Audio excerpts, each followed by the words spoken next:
우리 다시 한번 자아분들에게 이렇게 축복할까요? 하나님의 손이 당신과 함께 하십니다.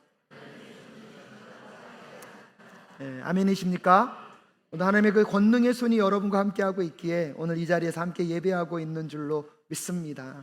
일부 예배 시간 전에 한 집사님과 잠시 교제했는데요, 하루 365일 하루 빼고는 쉬는 날이 없다고 하더라고요. 그 고난한 여정 속에서도 하나님을 예배하는 그 중심 가운데 하나님이 함께 하실 줄로 믿습니다. 고난하고 힘든 여정 가운데 하나님의 손이 여러분과 함께 할 때 여러분의 삶의 문제를 다시 딛고 일어서게 하는 그 하나님을 꼭 경험하시는 오늘 이 시간 되실 수 있기를 간절히 소원합니다. 팀 켈러 목사님은 탈기독교 시대의 전도라는 책에서 오늘날 전도가 어려워지는 이유들을 여러 가지를 설명합니다. 그러면서 오늘날 교회가 전도하기 어려운 이유 중에 하나는 우리가 살아가는 이 시대가 신성 질서를 거부하는 문화를 가지고 있기 때문이라는 것입니다. 어떤 문화입니까? 신성 질서를 거부하는 문화 속에 살아가고 있기 때문에 전도가 어려워진다라고 이야기합니다. 좀 어려운 표현이죠. 신성 질서. 초월적이고 초자연적인 세계가 절대적인 도덕의 근거가 될 뿐만이 아니라 죽음 이후의 삶까지 약속한다는 믿음을 가지고 있는 것, 그것이 이 신성 질서를 여러분 믿는 마음이라고 합니다. 이런 신성 질서가 공유되는 문화 속에서는요, 객관적인 죄악이나 그에 대한 책임이 실제로 존재한다고 믿습니다. 인간의 문제는 자신만을 위해 살아가지 않고 신성한 질서를 따를 때 비로소 해결된다는 믿음을 갖고 있는 것이 이 신성 질서를 인정하는 문화라는 것입니다. 그래서 이 신성 질서를 인정하게 될 때에는 사람이 자신의 감정과는 상관없이 따라야 하는 옳고 그름의 기준이 있다는 것을 마음 가운데 믿습니다. 그래서 이 신성 질서가 있을 때 사람은요, 최소한 인간이라면 이렇게 하면 안 된다라는 스스로의 무엇을 가질 수 있습니까? 규제와 절제를 가지고 있습니다. 무엇보다도 내 다음 삶을 누군가에게 의탁하고 그로 인하여서 내 삶이 해결받아야 한다는 믿음이 있다는 것입니다.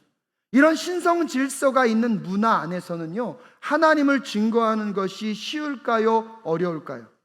쉽지는 않지만 그래도 어느 정도 그 절대자에 대한 이야기를 설명하면 절대자를 받아들이고 있었기 때문에 문제는 그게 하나님인지 다른 무슨 신인지의 문제이지 절대자를 받아들이는 게 어렵지는 않다는 것입니다. 하지만 문제는 무엇입니까? 지금 우리가 살아가는 이 시대, 좀 어려운 표현으로 포스트 모더니즘을 지나갔고 근대화가 된 현대를 살아가는 이 시대는 이 신성 질서를 무엇한다는 것입니까? 거부한다는 것입니다. 그래서 어떠한 절대자나 어떤 진리를 말하는 것이 고리타분해졌습니다. 오히려 더 중요한 것은 개인의 자유이고 개인의 결정입니다. 어떠한 가치관을 형성함에 있어서도 어떠한 초월적 존재로부터 오는 가치가 중요하지 않고 누구 안에서 결정되는 내 안에서 일어나는 가치가 중요하다고 주장하는 시대가 이 신성 질서가 무너진 문화를 살아가는 우리들의 삶의 이야기라는 것입니다.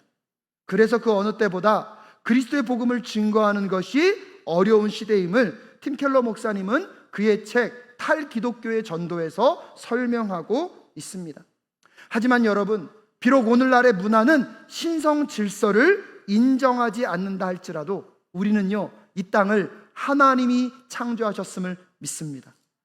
지금도 하나님이 이 땅의 모든 것들을 주관하시고 통치하시고 다스리시는 줄로 믿습니다. 할렐루야! 그리고 여러분 기억하십시오. 신성 질서가 무너진 이곳에서도 하나님이 하시면 하실 줄로 믿습니다. 하나님이 작정된 영혼들을 부르시면 그들을 주님의 품으로 인도하실 줄로 믿습니다.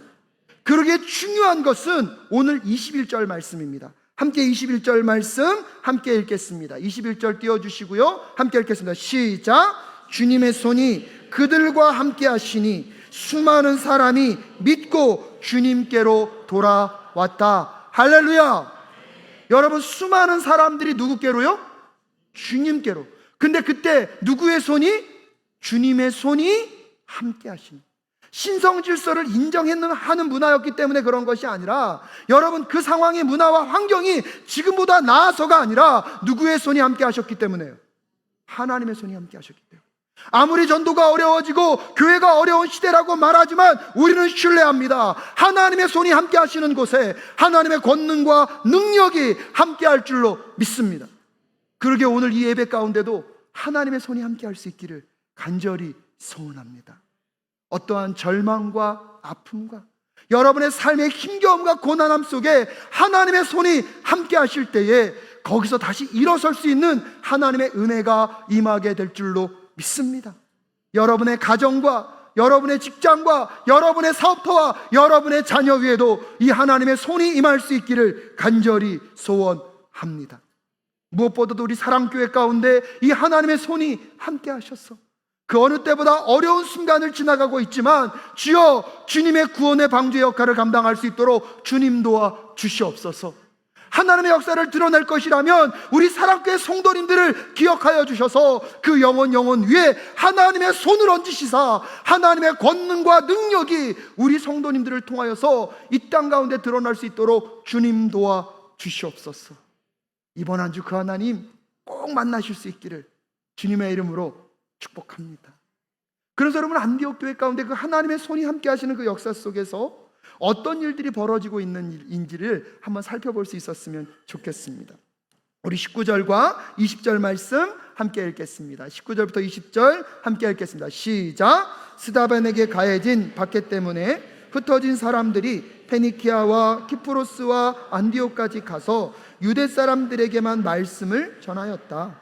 그런데 그들 가운데는 키프로스 사람과 구레네 사람 몇이 있었는데 그들은 안디옥에 이르러서 그리스 사람에게도 말을 하여 주 예수를 전하였다라고 이야기하고 있습니다.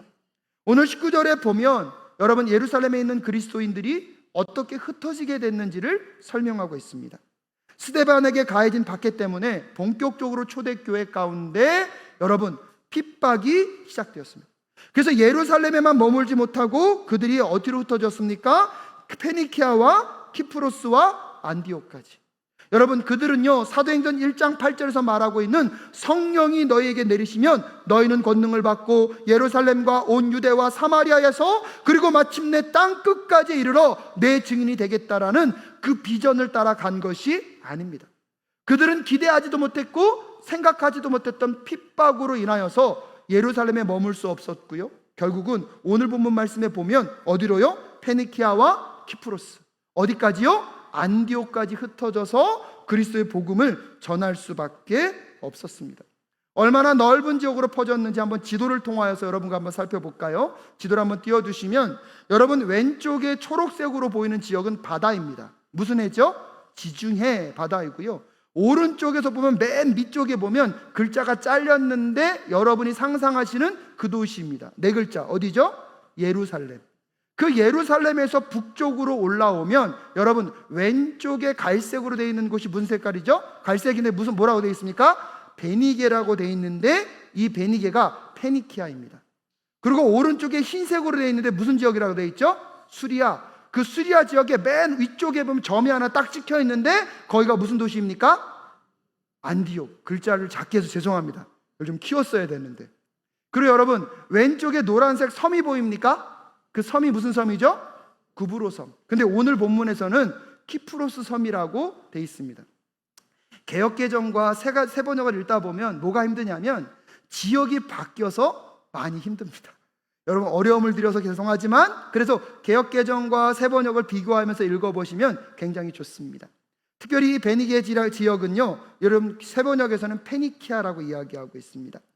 수리아 남부 지역 해변을 차지하고 있고요, 특별히 이 베니게, 이 페니키아는 왜 유명하냐면 세계사 속에서 알파벳을 처음으로 사용한 민족이 이 페니키아, 베니게 지역 사람이라고 이야기하고 있습니다. 마가복음 7장 26절에 등장하고 있는 수로보니게 여인도 이 베니게, 페니키아 사람임을 우리는 알 수 있습니다. 그 다음에 구브로 섬이라고 말하고 있는데 오늘 새 번역에서는 뭐라고 되어 있습니까? 키프로스 섬. 여러분, 여기는 누구의 고향인지 아십니까? 바나바의 고향입니다. 여러분, 이렇게 넓은 지역으로 흩어져서 하나님의 말씀을 증거하고 있습니다. 특별히 이 수리아 지역 중에서 특별히 이 안디옥이라는 지역은요, 로마 제국에서 세 번째로 큰 도시였고요, 인구 자체가 50만 정도가 이 안디옥 지역에 머물렀다고 합니다.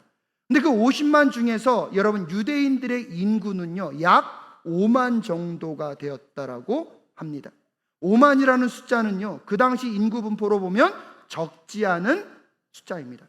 이렇게 흩어졌던 사람들이 오늘 보면 19절 말씀에 보면 그들은요, 키프로스와 안디옥까지 가서 누구에게 말씀을 전하고 있습니까?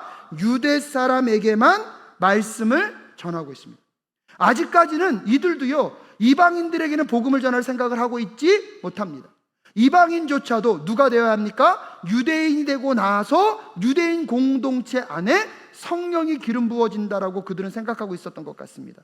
근데 여러분, 이미 우리는 여러분 사도행전 10장과 11장을 거쳐오면서 베드로와 고넬로의 사건을 통하여서 하나님은 외모로 사람을 취하지 않으시고 그 중심을 보신다는 것을 우리는 만났습니다. 유대인이 되지 않는다 할지라도 하나님을 찾는 모든 심령들에게 오늘도 하나님은 성령을 부어주시는 줄로 믿습니다. 그럼 그 역사를 누군가는 깨달은 것 같습니다.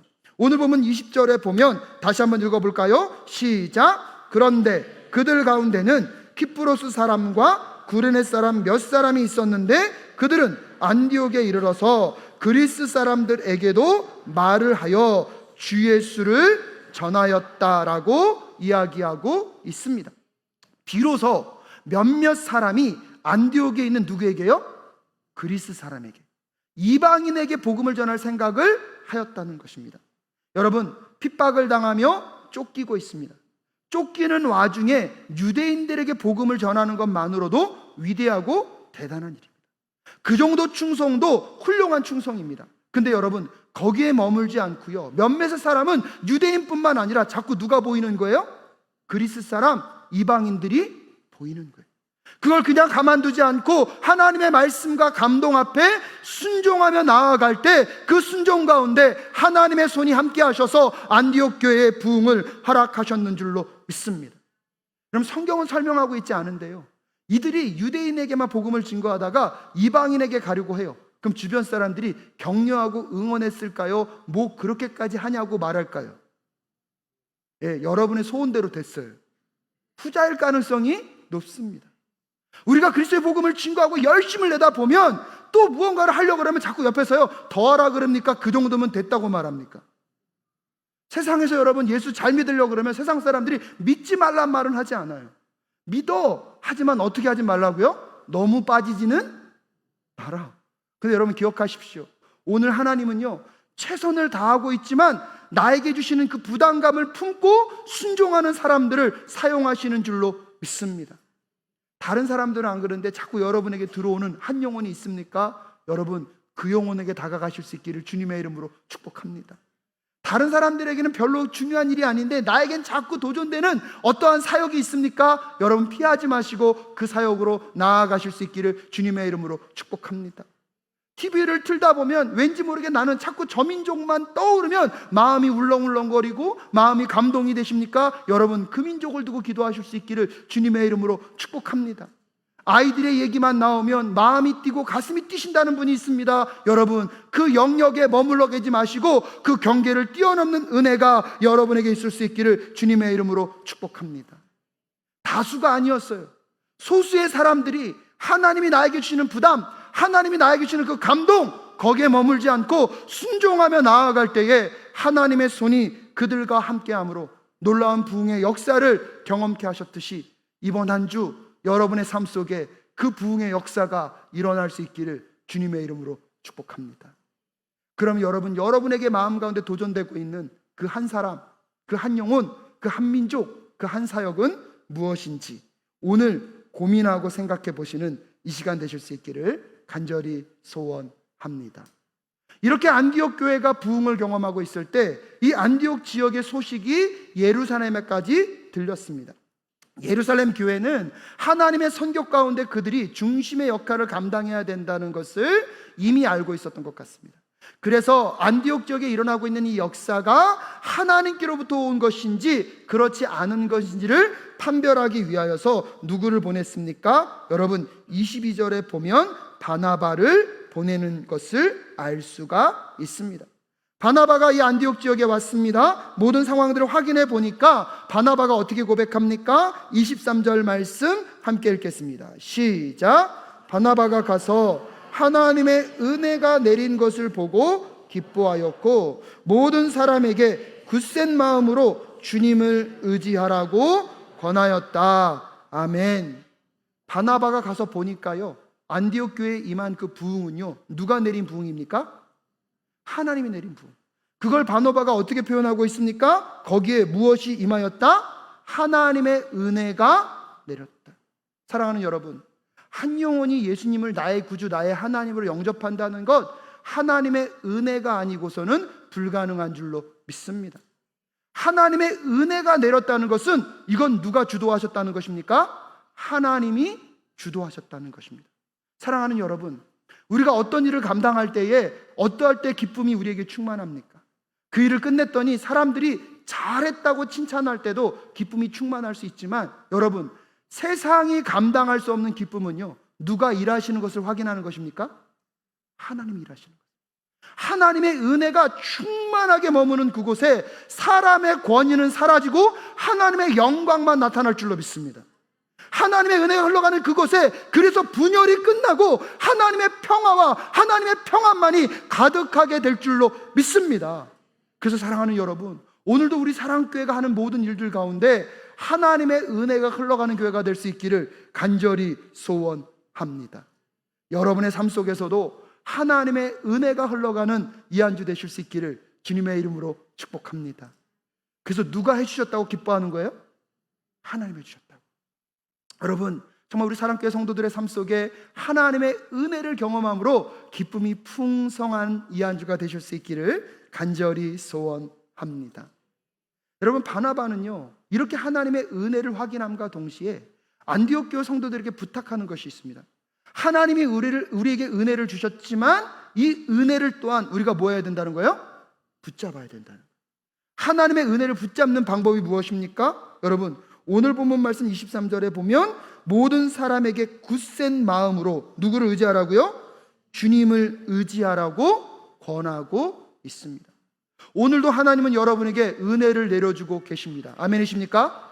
근데 여러분, 그 은혜를 내가 붙잡는 방법은 여러분 믿음을 갖고 누구를 의지하는 것입니까? 하나님을 의지하는 것입니다. 예수를 나의 구주, 나의 하나님을 영접하여서 구원받는 것도 중요합니다. 하지만 구원받은 이후에 내 삶의 주인이 누구이심을, 하나님이심을 잊지 않고 매 순간 그분을 의지하며 살아가는 그 삶을 통하여서 하나님은 은혜 위에 은혜를 더 부어주실 줄로 믿습니다. 그 은혜가 부어지는 것을 믿음으로 붙잡는 영혼들에게 여러분, 그 믿음과 은혜의 선순환을 통하여서 하나님의 은혜가 더 임하는 우리 모두가 될 수 있기를 간절히 소원합니다. 여러분, 이렇게 하나님의 은혜와 우리가 그분을 붙잡는 그 믿음의 삶이 선순환으로 이루어지게 될 때 여러분, 아름다운 열매가 또한 맺어지게 됩니다. 그래서 안디옥 교회는요, 또 다른 열매를 맺고 있는데요, 그 열매가 무엇입니까? 24절 말씀 함께 읽겠습니다. 시작. 바나바는 착한 사람이요 성령과 믿음이 충만한 사람이었다. 그래서 많은 사람이 주님께로 나왔다라고 얘기하고 있습니다. 여러분, 오늘 본문 후반절에 보면 많은 사람이 누구께로요? 여러분, 앞절에서도 주님께로 나왔잖아요. 근데 앞에는요, 누가 전한 사람들입니까? 아까 흩어졌던 사람들이 복음을 증거해서 많은 사람들이 몰려왔던 거고, 여기서는 바나바가 그들에게 다가가서 믿음에 굳게 서서 누구를 의지하라? 주님을 의지하라. 하나님의 은혜를 믿음으로 붙잡으며 너희들의 삶을 누구께 의탁하며 하나님께 의탁하며 살아가라는 그 삶의 가르침을 또 사람들이 살아가다 보니까 주변 사람들이 영향을 받고 다시 교회로 뭐하고 있는 것입니까? 몰려들고 있는 것입니다. 여러분, 그런 점에서 교회는요, 끊임없이 말씀을 가르치는 공동체가 되어야 할 줄로 믿습니다. 예수를 영접하였지만 바나바라는 사람의 등장으로 그들이 말씀으로 훈련을 받으며 그들 앞에 믿음의 삶이 무엇인지를 배우고 그것을 실천하게 될 때 여러분, 그 공동체의 부흥을 하나님이 허락하시고 계십니다. 근데 여러분, 바나바가요, 말씀을 가르칠 때 말로만 가르친 게 아닙니다. 오늘 의도적으로 바나바가 어떤 사람이라고 설명하고 있습니까? 첫 번째로 바나바는 어떤 사람이었습니까? 착한 사람이었습니다. 착한 사람이라는 것은 무엇을 의미합니까? 바나바는요, 회심을 경험하자마자 주변에 가난하고 소외된 자들이 보냈어요. 나 혼자 잘 먹고 잘 살 수 없어서 그의 소유를 팔아 교회 공동체에 내놓았던 사람이 누구였습니까? 바나바였어요. 바나바는 그렇게 착한 사람이었어요. 성령에 충만하다는 것은 누구께 순종했다는 것입니까? 성령께 순종할 줄 아는 성령 충만한 사람이었고요, 무엇보다도 그의 인생 가운데 예수님이 내 삶의 주인 되심을 마음 가운데 새기며 살았던 믿음 충만했던 삶이 바나바의 삶이었습니다. 바나바는요, 말로만 가르친 것이 아니라 삶으로 가르친 착한 사람이었고, 성령 충만한 사람이었고, 믿음 충만한 사람이었습니다. 우리 사랑교회 위에 이런 바나바와 같은 많은 교사들이 생겨날 수 있기를 간절히 소원합니다. 한 걸음 더 나아가 바나바의 탁월함은 혼자서 일할 수 없다는 것을 알았던 것입니다. 안디옥 교회에 사람들이 많이 늘어났습니다. 혼자 감당할 수 없습니다. 그때 비로소 이 바나바는 누구를 떠올립니까? 바울을 떠올렸습니다. 오늘 보면 25절의 말씀에 보면, 여러분 함께 읽어볼까요? 시작. 바나바는 사울을 찾으려고 다소로 가서라고 얘기했습니다. 이전에 이미 바울은 어디에 머물고 있습니까? 다소에 머물고 있습니다. 다소는 누구의 고향이었습니까? 바울의 고향이었습니다. 짧게는 10년, 길게는 13년 여년 동안 다소에서 지금 바울은요, 아무도 찾아주지 않는 무슨 시간을 보내고 있습니까? 무명의 시간을 보내고 있습니다. 여러분, 세상으로부터는 무명이지만 하나님은 그 순간에 바울을 숙성시키시고 성숙시키고 계신 줄로 믿습니다. 사랑하는 여러분, 세상이 써주지 않는다고 낙심하지 마십시오. 무명한 이 시간, 여러분 무르익어 가고 있는 시간인 줄로 믿습니다. 숙성되는 시간인 줄로 믿습니다. 우리 자녀분들에게 한번 인사할까요? 익어가고 있습니다. 아멘이십니까? 여러분, 이번 휴가 기간에 보니까요, 고깃집 앞에 꼭 유명한 집은 그렇게 써 있더라고요. 숙성 고기. 생고기도 중요한데요, 맛있는 집은 무슨 고기예요? 오랜 시간 어떻게 숙성하느냐에 따라 맛이, 질이 달라집니다. 가격도 달라지고요, 가게의 위상도 달라지더라고요. 여러분, 바울이 다소에서 비록 10여 년 동안 무명으로 살고 있었지만 하나님이 그를 숙성시키시고 성숙시켜가고 계신 줄로 믿습니다. 하나님의 때에 여러분, 바나바라는 사람이 누구를 찾아가고 있습니까? 바울을 찾아가서 그 바울을 안디옥 교회에 데리고 옵니다. 여러분, 바나바의 별명은요, 위로의 사람입니다. 그 별명에 보면 바나바는 관계 중심적인 사람이에요. 따뜻했고 온화했을 가능성이 높습니다. 그래서 안디옥 교회의 엄마의 역할을 바나바가 했을까요? 바울이 했을까요? 바나바가 했을 가능성이 높습니다. 그렇다면 바울은 어떤 역할을 했을까요? 아버지의 역할을 감당하며 신학과 말씀을 철저하게 훈련하고 가르쳤던 역할을 아마 바울이 감당했을 것입니다. 중요한 것은 바나바와 바울이 서로의 약점과 강점, 할 수 있는 것과 할 수 없는 것을 알면서 하나님 안에서 하나 되어서 교회 공동체를 말씀으로 가르치니 여러분, 그 교회 안에 하나님의 부흥이 일어나기 시작합니다. 그 결과가 26절 말씀입니다. 26절 말씀 함께 읽겠습니다. 시작. 그를 만나 안디옥으로 데려왔다. 두 사람은 1년 동안 줄곧 거기에 머물면서 교회에서 모임을 가지고 많은 사람을 가르쳤다. 제자들은 안디옥에서 처음으로 그리스도인이라고 불리었다라고 얘기하고 있습니다. 여러분, 바울과 바나바가 함께 1년여 동안 교회에서요, 소그룹을 크고 작게 만들어서 무엇을 가르쳤습니까? 말씀을. 근데 말씀을 말로만 가르친 것이 아니라 그들의 무엇으로요? 삶으로. 여러분, 그런데 그 열매로 여러분, 비로소 사람들이 여러분, 이들을 누구라고 불렀다고요? 그리스도인이라. 여러분, 이 그리스도인이라고 불려지는 이것이 세상 사람들이 비아냥거리며 그리스도인이라고 부른 건지, 아니면 그들의 삶이 세상으로부터 구별됐기 때문에 그리스도인이라고 불린 건지는 우리는 알 수 없습니다. 근데 분명한 것은 세상 사람들이 보기에도 그들은 우리와는 분명히 뭐 했다는 거예요? 구별됐다는 거예요. 세상 사람들은 그들의 정체성을 어느 가문, 어느 학벌, 어느 회사, 그러니까 환경, 어느 태생으로 이야기하고 있지만 오늘 이 본문에서는 그들의 정체성을요, 그들은 누구의 사람이다? 그리스도의 사람이라고 말할 정도로 그들의 삶이 구별되어 있었다는 것입니다. 사랑하는 여러분, 설교의 앞부분에 오늘날 이 시대는 전도하기 쉽습니까? 어렵습니까? 어려워요. 왜냐하면 신성 질서를 인정하지 않는 문화가 이미 깔려있기 때문입니다. 그런 세상 속에 우리가 예수가 주님이십니다 말씀으로는 외친다고 여러분 그들이 예수 앞으로 돌아올까요? 오늘날 이 시대에 우리에게 필요한 것은 말이 아니라 삶인 줄로 믿습니다. 예수 그리스도가 내 삶의 주인이심을 정말로 믿는 그 사람들이 오늘도 예수를 내 삶의 주인으로 영접하고 그분을 따라 그분을 닮아가는 그 삶을 통하여서 우리의 정체성이 세상 속에서 그리스도인이라 들려질 그때에 우리의 삶을 통하여서 예수 그리스도가 증거되게 될 줄로 믿습니다. 이 땅을 살아가는 것도 만만치 않은데 그 구별된 삶으로 그리스도의 증인으로 살아가야 할 우리의 삶은 더 만만치는 않을 것입니다. 하지만 기억하십시오. 여러분, 그 삶을 살아가고자 하는 여러분의 삶 속에 하나님의 손이 여러분과 함께 하실 줄로 믿습니다. 그래서 팀 켈러 목사님은요, 이것을 선교적 거룩함이라고 표현했습니다.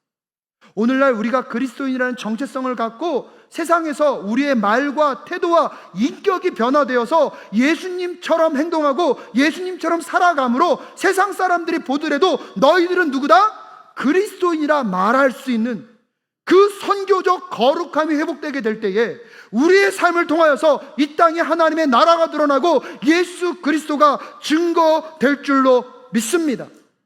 안디옥 교회는 그런 선교적 거룩함을 갖고 성숙했던 교회고요, 그 성숙한 마지막의 모습으로 오늘 구제에 대한 이야기들을 소개해주고 있습니다. 다음 주 설교에서 이 부분은 좀 더 자세하게 다루겠지만 여러분, 오늘 이 선교적 거룩함을 갖고 그리스도인의 정체성으로 성숙한 교회가 되었을 때 안디옥 교회가 어떤 일을 이루고 있습니까? 우리 27절 말씀 함께 읽겠습니다. 시작. 그 무렵에 예언자 몇이 예루살렘에서 안디옥에 내려왔다. 28절. 그 가운데 아가보라는 사람이 성령의 감동을 받아서 일어나 온 세계에 큰 기근이 들 것이라고 예언하였다. 바로 그 기근이 글라우디오 황제 때에 들었다라고 이야기하면서 여러분, 한 예언자가 와서 앞으로 무엇이 있을 것이다? 기근이 있을 것이라 예언합니다. 여러분, 기근이 있다는 예언은요, 그 기근이 온다는 것입니까? 안 올 수도 있다는 것입니까? 온다는, 피할 수 있어요, 없어요? 없어요. 그럼 예언했다는 것은 기근을 피하라는 것이 아니에요. 그러면 안디옥 교회에게 그 예언을 미리 알려준 것은 기근을 피하라는 것입니까? 기근을 대비하라는 것입니까? 대비하라는 것이죠. 여러분, 그리고 그 기근이 왔습니다. 그때요, 이 안디옥 교회가 어떻게 하고 있습니까? 29절 함께 읽겠습니다. 시작. 그래서 제자들은 각각 자기 형편에 따라 몫을 정하여 유대에 사는 신도들에게 구제금을 보내기로 결정하였다. 안디옥 교회가요, 어디를 돕고 있는 것입니까? 유대에 있는 교회, 예루살렘의 교회를 돕고 있는 것입니다. 왜냐하면 그 당시 여러분이 예루살렘은요, 지형적으로 높은 산악지대였습니다. 그럴 때는 모든 물품을요, 위에서 자급자족할 수 있는 게 아니라 아래 지역에서 위쪽으로 어떻게 해요? 올려 보내줘야 돼요. 예루살렘이 문화, 정치, 경제, 사회 모든 것의 중심지였긴 하지만 모든 것들을 자급자족한 것이 아니라 밑에서 공급받는 구조였기 때문에 여러분, 밑에 지역이 기근이 나면 위로 올릴 것이 있습니까? 없습니까? 없어요. 그래서 그 어느 때보다 기근 때는 이 예루살렘 지역은 더 어려움을 겪었습니다. 이 예루살렘 지역의 어려움을 알자 어디서 돕겠다고 한 것입니까? 안디옥 교회에서 돕겠다고 한 거예요. 안디옥 교회가 넉넉해서가 아닙니다. 안디옥 교회가 풍족해서가 아닙니다. 안디옥 교회보다 더 어려운 교회가 어디이기 때문에요? 예루살렘 교회이기 때문에. 안디옥 교회는 어디를 섬기려고 하고 있습니까? 예루살렘 교회를 섬기려고 하고 있습니다. 사랑하는 여러분, 오늘날 우리 사랑교회도요, 우리 교회 안에뿐만 아니라 밖에 있는 어려움과 힘겨운 사람들과 함께 울고 웃는 교회가 될 수 있기를 주님의 이름으로 축복합니다. 하지만 재난과 어려움을 만날 때 우리가 조심해야 될 것들이 있습니다. 코로나로 많은 사람들이 죽어갈 때에 그럼 신학자 톰나이트에게 타임지에서 인터뷰를 요청했습니다.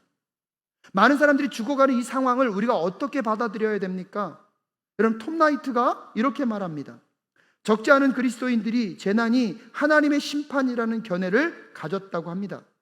하지만 이 재난을 만났을 때에 우리가 해야 할 것은 하나님의 뜻의 전모를 파악하는 위치에 있는 것이 아니라 당면한 현실에서 교회가 해야 할 일을 찾아야 하는 것이라고 톰나이트는 이야기했습니다. 사랑하는 여러분, 우리 교회도 어려움을 경험하는 분들이 있습니다. 자칫 잘못하면 그 어려움의 원인이 무엇인지를 우리가 분석하려고 합니다. 그 일은 누구께 맡기고요? 하나님께 맡기고, 그 어려움을 경험하고 있는 그분들의 어려움을 어떻게 함께 할 수 있을까를 고민하는 우리 모두가 될 수 있기를 주님의 이름으로 축복합니다. 그럼 폭우가 났고요, 지금 장마를 지나가고 있습니다. 또 어느 곳은 추재민이 생겼고 어려움을 겪는 분들이 있습니다. 여러분, 이 문제를 갖고 함부로 누구의 죄라고 판단하기 이전에 그것은 누구께 맡기고요? 하나님께 맡기고, 이 재난 가운데 우리가 그들과 함께 할 것을 고민하며 나아가는 우리 사랑교회가 될 수 있기를 주님의 이름으로 축복합니다. 여러분, 하나님이 하실 일을 하나님께 맡기고 우리가 감당해야 할 것들을 찾아서 하나님의 마음과 심령으로 오늘도 경계를 뛰어넘어 하나님의 선교를 함께 이루어가는 우리 모두가 될 수 있기를 간절히 소원합니다. 작은 소그룹 안에서 말씀을 공부하고 그 말씀을 지식적으로만 모으는 것이 아니라 말씀으로 삶으로 살아내어서 우리가 함께 울고 웃어야 할 그 영혼들을 찾아가 그리스도의 복음을 증거하고 우리의 삶을 통하여서 예수 그리스도를 나타낼 수 있는 선교적 교회, 선교적 삶, 우리 사랑교회 성도들의 삶이 되실 수 있기를 주님의 이름으로 축복합니다. 그 삶을 살아가는 여정 속에 이번 한 주 누구의 손이요? 하나님의 손이 여러분과 함께 하여 주실 줄로 믿습니다.